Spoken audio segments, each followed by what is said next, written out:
Alors, un autre long article du coup sur Automobil Propre, commentant donc la face cachée des énergies vertes, le documentaire d'Arte qui a été diffusé il y a pas très très longtemps là.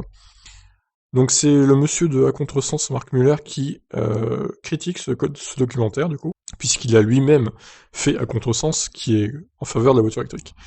Arte et France Info ont récemment diffusé des reportages mettant en cause une nouvelle fois l'impact environnemental de la voiture électrique.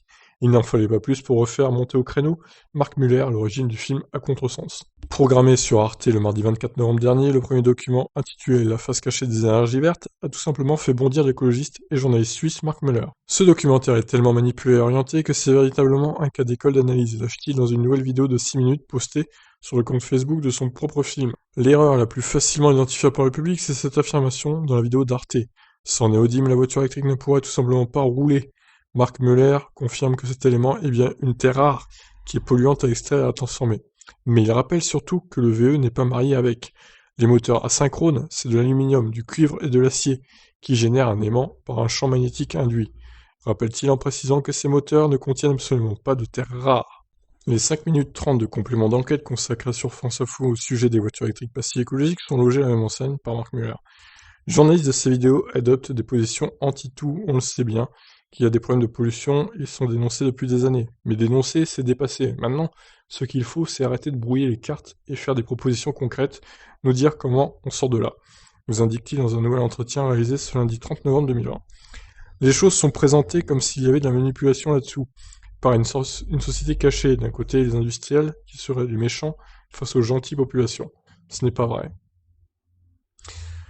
La démarche des journalistes de Arte et de France Info est clairement technophobe et joue sur les émotions, aussi bien avec la voiture électrique qu'avec les éoliennes. Le néodyme dans les turbines de ces dernières s'est dépassé, assure notre interlocuteur.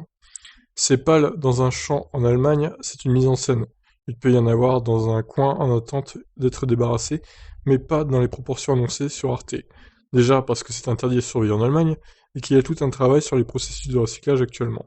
Ce problème me rappelle ces photos qui tournent en boucle sur internet et les réseaux sociaux de pales d'éoliennes enterrées aux États-Unis. Ça s'est produit une fois quelque part dans le monde et on en fait toute une généralité. C'est le cas typique de la création d'un phénomène qui n'existe pas. Il n'y a pas tort. Hein. Le high-tech est une cible qui a bon dos du point de vue de l'audimat, mais la transition énergétique, ce n'est pas ça. Il y a aussi l'isolation des bâtiments, les pistes cyclables, etc. L'énergie pour le chauffage pèse aussi une part très importante, compare Mark Muller. Roulez moins, je suis le premier à le dire et à le faire, utilisant moi-même un vélo pour aller aux commissions. Nous sommes victimes de l'hypermobilité, mais une fois débarrassés des déplacements qui peuvent l'être, il en reste encore beaucoup à assurer qu'un véhicule individuel à moteur. On fait comment? Quelle est la meilleure techno pour ça? Ces deux reportages n'en disent rien. Et c'est bien ça leur problème. En se plaçant avec la dénonciation, les journalistes pensent interpeller le public, mais aussi et surtout les politiques. Ces derniers ne les ont pas attendus pour imaginer des scénarios sur la disponibilité des matériaux et des moyens pour améliorer les filières du recyclage et les conditions de travail dans les mines. Des thématiques qu'ils connaissent très très bien. Témoigne-t-il en toute connaissance de cause puisqu'il était lui-même responsable du domaine solaire au sein de l'Office fédéral suisse de l'énergie. Dans sa vidéo sur Facebook, Marc Muller rectifie certaines erreurs ou impressions qui peuvent rester après la découverte des reportages diffusés sur Arte et France Info. On joue sur les mots entre terres rares, métaux précieux, etc. Dans une batterie lithium de voiture électrique, il n'y a absolument pas de terres rares, insiste-t-il. Sur le sujet du lithium, il rappelle qu'il s'agit en Bolivie d'un déchet d'extraction du potassium, qui était auparavant envoyé dans le sol après exploitation de la saumure. Il s'amuse d'ailleurs des images du reportage d'Arte qui montrent le déplacement de sacs de potassium pour l'agriculture intensive et non de lithium. Au sujet de l'impact environnemental de la voiture électrique par rapport au modèle thermique, l'écologiste suisse renvoie les réalisateurs des deux films vers les éco-bilans les plus récents. En 10 ans, l'évolution des batteries de traction a été phénoménale, passant de 60 à 200-250 watts par kilo de capacité.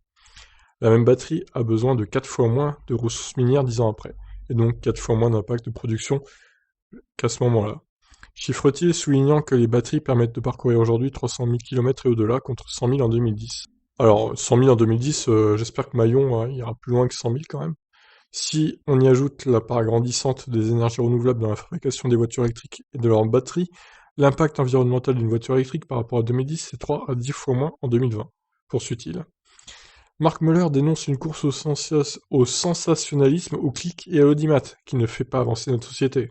Il maintient, si on veut avancer dans la transition écologique et énergétique, il faut se baser sur les faits et sur la science pour pouvoir choisir les bonnes solutions.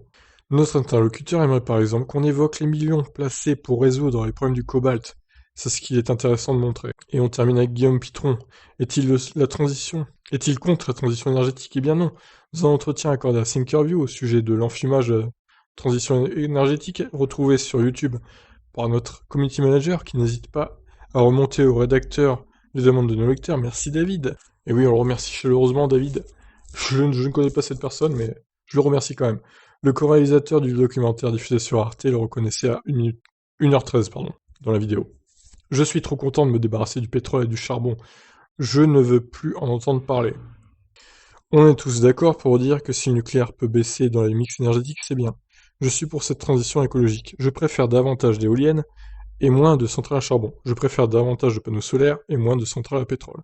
À choisir, je prends. Évoquant un moindre mal, il justifie je prends pour au moins une raison, c'est que ça émet moins de gaz à effet de serre. Il y a des choses à faire pour limiter les effets pervers de cette transition, et peut-être que si on les met strictement en œuvre, on va peut-être y arriver. Voilà ce qui manque pour bien informer le public, aux deux reportages bombardés sur les chaînes de télévision fin novembre 2020. Alors je comptais le voir, ce reportage sur Arte, mais j'ai oublié, je sais même pas s'il est dispo en replay du coup maintenant, parce que je crois que c'est qu'une semaine. Mais au final, de lire tout ça, ça me donne pas vraiment envie de le regarder.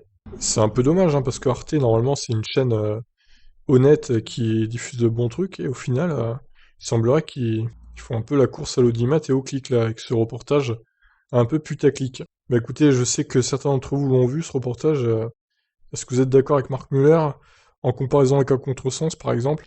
Qu'est-ce que vous avez pensé, vous, de ce reportage sur Arte? Je vous laisse réagir. Ciao, ciao.